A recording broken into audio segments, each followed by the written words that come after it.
This, ladies and gentlemen, is a basic outline of the story of DNA.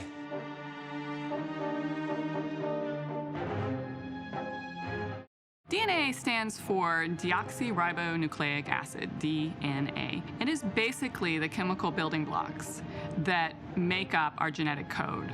But what our genetic code is really composed of is genes. The people in the future need our help. We have what they need.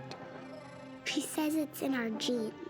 The genome is all of the genes that the humans have. So understanding the human genome has been a huge breakthrough for science. There are people who have no idea what DNA is. They have no idea what these genetic technologies are all about. But indigenous people in particular are very good at telling you about their ancestry, and they have a sense, usually, that there's something that's passed down through the generations. And what you do is you say, that's basically DNA. That's what you're getting from your parents and your great-grandparents and your great-great-great-great-great-grandparents. That's what we study. You can actually tell and make this sort of evolutionary tree where you say, oh, well, we must have branched off from the ancestor of the chimpanzee or the ancestor of the mouse, X number of million years ago. The Genographic Project is the scientific effort to make sense of that basic human question, where do we all come from, using DNA. The target for the project is around 100,000 samples from so-called indigenous or traditional populations.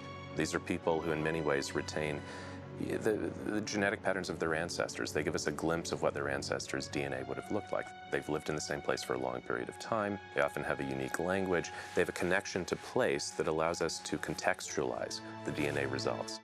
This is what happens when you screw with the code. And don't tell your parents I said the word screw, please. When people mess with Mother Nature, look out, because pollutants can change us. Perfectly good DNA becomes a bunch of useless junk carried from generation to generation. Mimzy is a science fiction fantasy. It's possible, theoretically, that the traits of innocence may, over generations, be turned off. They would just turn into junk DNA that would have no effect on our behavior. You have DNA in your tears, you have DNA in your saliva, you have DNA in your fingerprints. DNA is everywhere. And your genes determine things. These genes, they sort of are what make up who we are and what we are. And we now believe that genes don't just control the way we look, but also how we think and how we act and how we feel.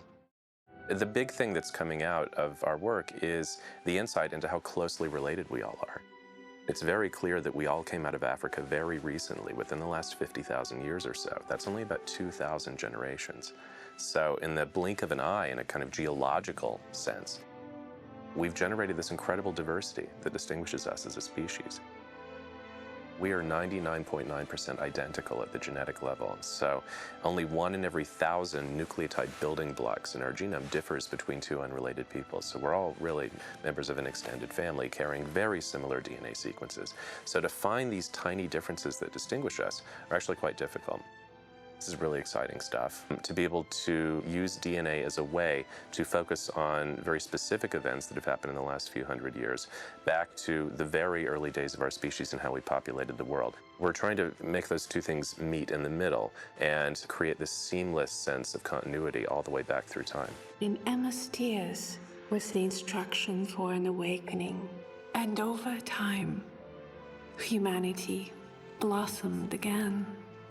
Emma was our mother, the mother of us all.